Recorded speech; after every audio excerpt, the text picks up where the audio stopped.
Amados irmãos, amadas irmãs, sempre a palavra de Deus deseja nos instruir para a vida, nos mostrar uma metodologia, uma forma de melhor viver. Sabemos que Jesus fez uma escola pedagógica, onde por 3 anos ensinou os discípulos e tornou-os apóstolos. E em determinado momento, ele olhou para os discípulos e disse: se vocês também quiserem ir, porque acham muito difícil ser cristão, porque acham difícil viver o que eu estou ensinando, podem ir. Mas os que estão ali dizem: a quem iremos nós? Só tu tem palavras de vida eterna. Essas palavras que aqueles disseram precisam também ecoar dentro de nós hoje, no nosso coração, porque seguir Jesus não é nada fácil. Ouvir o que Jesus está querendo ensinar, ouvir o que o Evangelho quer mostrar, cumprir e buscar viver o que a palavra de Deus quer ensinar a todos nós, custa sacrifício, custa mudança de pensamento, mudança de sentimento, mudança de atitude, custa entrar num processo de metanoia. E não é fácil entrar nesse processo de metanoia. Todos nós, ao abraçarmos a causa do Evangelho e ao abraçarmos o amor de Deus, vamos ter muitas questões, vamos ter muitas situações para mudar, vamos ter muitas situações e questões que precisaremos entender em nós mesmos, perceber no que vivemos e ter a clareza do quanto precisamos transformar o que nós somos. Aqui não existe nenhum perfeito, aqui entre nós não existe nenhum santo. Estamos todos nós num processo de construção, estamos todos nós num processo de transformação, estamos todos nós numa caminhada mística, numa caminhada extraordinária que se revela e que se faz realidade no ordinário do que nós somos. Queridos irmãos e irmãs, esta é uma consciência que nós devemos ter. Às vezes, olhamos para as pessoas e ao olhar para as pessoas, nos admiramos do que elas são, nos admiramos da forma que elas já conseguem viver, nos admiramos do exemplo que elas dão, nos admiramos daquilo que elas vão mostrando e ensinando, muito mais do que com palavras, com a vida. Mas a nossa admiração não pode se tornar de maneira nenhuma algo a mais que atrapalhe a enxergarmos que ali há um ser humano, há um homem, uma mulher que é passível de cair e de errar, que pode ter as suas limitações, que pode ter as suas dificuldades, que pode ter os seus medos, que pode ter suas situações mais adversas. E quando nós olhamos para a pessoa e vemos ali um ser humano que pode ter defeitos, aí a gente começa a entender o mistério da misericórdia de Deus. Todos nós, enquanto estivermos aqui vivendo, estamos num processo de aprendizagem, onde uns já podem ter aprendido um pouquinho mais, onde outros já podem ter conseguido superar um pouquinho mais as suas dificuldades, onde outros podem ter dado passos à frente e outros não. Mas todos nós precisamos aprender o valor da mansidão, da humildade, da simplicidade, da bondade, onde todos nós precisamos olhar uns para os outros com amor, mas não com o amor que o mundo tem ensinado lá fora, mas um amor que se chama caridade, um amor que se chama bondade, um amor que aprende a acolher o outro com o defeito que ele tem, independente se esse defeito é escandalizador ou não. Estamos nesta moenda, estamos sendo aquecidos do fogo ao longo da nossa história, para tirar as imperfeições que o pecado trouxe para nós, para tirar as inclinações que o pecado trouxe para nós. E quem não tiver pecado, que atire a primeira pedra, e ninguém poderá fazê-lo, porque todos nós estamos numa caminhada. Se entendermos isso, entenderemos esse Evangelho de maneira fundamental, e se trouxermos isso para a vida, vamos compreender que neste processo que vivemos, haveremos de ter muita mansidão, caridade, amor, piedade e perdão uns pelos outros. É preciso vencer o orgulho e a arrogância de nos acharmos melhores, de que porque temos 5, 10, 20 anos de caminhada, já estamos mais prontos, ou porque conseguimos superar uma debilidade, um pecado, uma dificuldade, de acharmos que podemos nos fazer melhores que os outros. Não! Aqueles que se acham maiores, façam-se menores. Aqueles que têm 80 anos de caminhada e que já superaram muitas dificuldades e já se aperfeiçoaram muito mais, faça-se humilde, não para pecar, mas para olhar para o pecador e trazer para o seu coração, abraçar, acolher, ajudar, servir e de fato cooperar com a mudança desse mundo, de fato cooperar para que os doentes sejam curados. Existe a doença física, que é muito fácil de ser vista. Existem os problemas físicos, que são fáceis de ser descobridos através de exames esses físicos ou exames complementares, com sangue, fezes, urina e muitos outros, raio-x, tomografia, ultrassonografia, bom, tantos outros. Mas existe a doença da alma, existe a doença do espírito, que muitas vezes está camuflada por um sorriso, que muitas vezes está por trás de uma pessoa que, de maneira consciente ou inconsciente, acaba colocando máscaras, ou acaba escondendo por vergonha, ou por medo, ou por timidez, ou para não escandalizar, ou qualquer que são coisa que seja. Da mesma maneira que cuidamos do corpo, precisamos cuidar da alma e da mente, precisamos cuidar do espírito.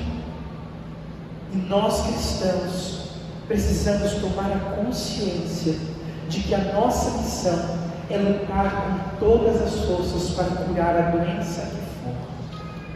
O nosso Deus é o Deus do impossível. O nosso Deus é um Deus que venceu o último dos obstáculos, a morte. E para nós não existe nada, como cristão, que não possa ser transformado pela força da oração.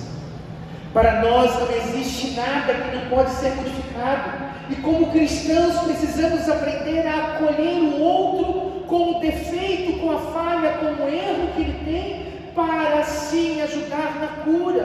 Por isso precisamos ser humildes, porque quando nós nos colocamos como juiz da vida do outro, achamos que somos incapazes de cair no mesmo erro que o outro caiu, e achamos que estamos acima, e achamos inconscientemente de que somos mais prósperos, ou mais perfeitos, ou mais justos, ou melhores do que o outro, porque já superamos, ou porque nunca cairíamos naquela coisa ou naquilo que aconteceu.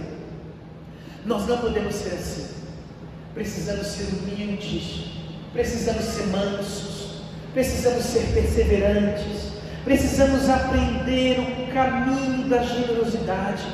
Precisamos aprender o caminho do remédio que é capaz de curar até mesmo aquele que, sem perceber, está perdido. Mas é preciso que o perdido não seja orgulhoso.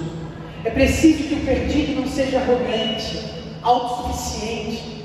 É preciso que aquele que está machucado, ferido, é preciso que aquele que está no mundo, sem perceber que está fazendo uma ruaça, tenha humildade de se deixar formar, tenha humildade de ouvir e de aprender a preparar o caminho para ser pobre, para ser simples, para ser humilde e para não se arvorar todo defeituoso, escondido e se achar melhor do que o outro. Diante de Deus estamos nus, mas não nu fisicamente sem roupa, mas nu naquilo que nós somos, na verdade mais íntima, nas nossas desqualidades, nos nossos erros. Deus nos conhece bem, Deus conhece bem quem somos, e diante dele nada passa escondido, mas tudo está muito claro. E o bonito é que mesmo tudo estando muito claro, Ele quis dar a vida pelos doentes, Ele quis morrer pelos perdidos, Ele quis morrer pelos piores. E o que nós precisamos aprender com isso? Que todo ser humano tem direito e pode se converter, se for humilde, simples e pobre, e se deixar ajudar. Não existe nenhum problema que não possa ser refeito e colocado no lugar, seja o que for. Mas é preciso que o doente se reconheça como doente. E é preciso que o outro que viu a doença acolha, ame, sirva, ajude e não se coloque simplesmente como alguém que quer só punir, só ferir, só machucar, só fazer sofrer, como no Antigo Testamento, olho por olho, dente por dente. Jesus quer fazer um fogo ardente brilhar nas trevas, na escuridão. Jesus quer fazer a trombeta soar após e acima das vozes que o mundo traz. Ele, de fato, nessa nova Jerusalém, o Deus vivo, deseja trazer milhões e milhões de anjos para fazer uma festa de perfeição, uma festa de conversão. Ele que é a perfeição da aliança, Ele que é o único perfeito, morreu na cruz, acreditando que qualquer ser humano pode mudar, que qualquer situação pode ser diferente, e que a doença, seja ela qual for, pode ser transformada com um pouco mais de amor, com um pouco mais de atenção, com um pouco mais de acolhimento. Mas é claro que corremos um perigo, porque ao acolher o doente, podemos ali correr muitos perigos, mas não podemos deixar de fazer o que tem que ser feito, porque o medo nos rouba ou nos atropela.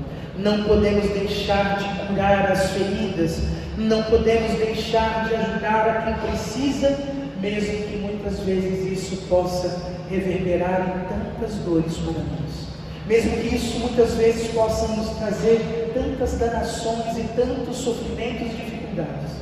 Nós precisamos aprender, ao fazer parte dessa festa que é a Eucaristia, ao fazer parte dessa festa que é o céu descendo na terra e a terra subindo ao céu, precisamos aprender a humildade, precisamos aprender a perseverança, a mansidão, a coragem, o desdobramento para trabalharmos e transformarmos o mundo que está à nossa volta. Nada está perdido definitivamente. E se você perdeu a confiança no ser humano, se você perdeu a confiança em Deus, se você perdeu a alegria de acreditar na conversão do ser humano e na mudança, eu preciso dizer que hoje o Espírito Santo toque o seu coração, que hoje a graça de Deus toque a sua alma, que hoje o Cristo que nós celebramos, alimento salutar da eternidade, reacenda a chama da esperança, reacenda a certeza de que o mundo pode ser transformado, reacenda a certeza de que todas as coisas podem ser curadas, de que tudo pode ser transformado. Se você já não olha para o mundo com esperança e com a certeza da mudança, que hoje o Espírito Santo faça de novo crescer o fogo abrasador desse céu, para que esta festa que nós estamos vivendo hoje, do santo sacrifício do altar, cure a nossa desesperança, transforme as nossas dores, refaça nossas angústias, transforme os nossos medos e nos dê uma certeza: o nosso Deus é um Deus vivo, e sendo um Deus vivo, pode fazer todas as coisas, e o impossível pode se tornar uma realidade. À medida em que aprendemos a dar a Deus o que é de Deus, e a dar lugar a Deus na nossa vida e na nossa história, à medida em que aprendemos a humildemente deixarmos de ser Deus, Senhor e juiz da vida dos outros, e aprendermos de fato a humildade, a perseverança, a fidelidade, a mansidão, a coragem, a capacidade de olhar com amor e entender: estamos numa escola, estamos aprendendo. Não somos perfeitos, não somos santos, não somos grandes, não devemos pensar em ocupar lugares de destaque, não precisamos disso, mas humildemente sentemos diante do Senhor e digamos: eu quero aprender a mudar a minha vida, e quero aprender a ajudar o meu irmão a se tornar uma pessoa melhor, independente de quem ele seja. A vida é um aprendizado, e se Deus nos deixa viver 100 anos, é porque temos que aprender nesses 100 anos. Se Deus deixar você e eu vivermos 200 anos, é porque ainda teremos o que aprender nos 200 anos. Desculpa o exagero, mas é para entendermos melhor.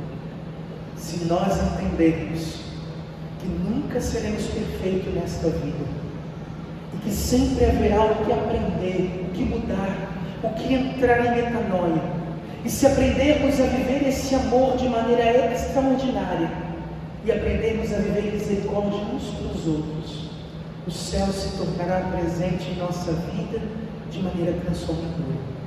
Enquanto estivermos pisando nessa terra, sempre haverá o que aprender, sempre haverá o que mudar, sempre haverá o que ser melhor, sempre haverá um aprendizado ao amor e à misericórdia do outro, ao acolhimento do outro, à partilha do outro. Sempre haverá algo para ser diferente. Sempre haverá, sempre haverá, sempre haverá, sempre haverá. Mas há também algo fundamental. Deus tem derramado sobre os nossos corações o seu amor, porque Ele sabe que sozinho nós não conseguiremos alcançar esta festa como devemos. Não conseguiremos colocar a roupa e aprender tudo o que necessitamos. Então, o Pai e o Filho derramou sobre a igreja e sobre o mundo através dela o Espírito Santo, porque Ele sabe que sozinho nós não podemos continuar. Ele sabe o quanto necessitamos do Espírito Santo, que é o amor, o paráclito, o advogado, o defensor. O quanto necessitamos de uma espiritualidade profunda, o quanto necessitamos de uma intimidade profunda, o quanto necessitamos desse encontro profundo com o amor, para que o Senhor, o Deus Espírito Santo, nos ajude a tomar quem nós somos, a moldar quem nós somos, ensinando-nos todas as coisas, nos tornando cristãos autênticos e verdadeiros, e direcionando nossa vida para a compreensão desse amor que transforma e que vai além. Queridos irmãos, queridas irmãs, não haverá sentido nenhum na vida se não entendermos que estamos numa escola e que precisamos aprender todos os dias. Não haverá sentido nenhum na vida se houver arrogância, autossuficiência, se acharmos que estamos prontos ou que somos melhores do que alguém, quem quer que seja. Busquemos os últimos lugares e entendamos que não somos melhores, que não somos os piores, mas que somos aqueles que o Senhor tem encontrado espaço para estudar nessa escola, aprender nesta pedagogia e caminhar passo a passo rumo ao céu. Repito, não somos os melhores, não somos os piores. Talvez sejamos aqueles que deram uma oportunidade, ou que estão aprendendo a dar uma oportunidade, para que Deus nos ensine e nos mostre como viver, como ser, como estar nesse mundo e como de fato continuar vivendo e planejando um mundo melhor. Não desanime, não desanime, não se perca no meio do caminho por ver as misérias dos outros ou as suas próprias misérias. Não desanime, não se perca em meio às dificuldades e sofrimentos da vida, mas ao contrário, fixe os olhos em Jesus e entenda, todos estamos num processo, numa escola, num aprendizado, aonde de fato, de maneira humilde, simples, amorosa e generosa, vamos aprender a amar a Deus como deve e viver até chegar ao reino dos céus.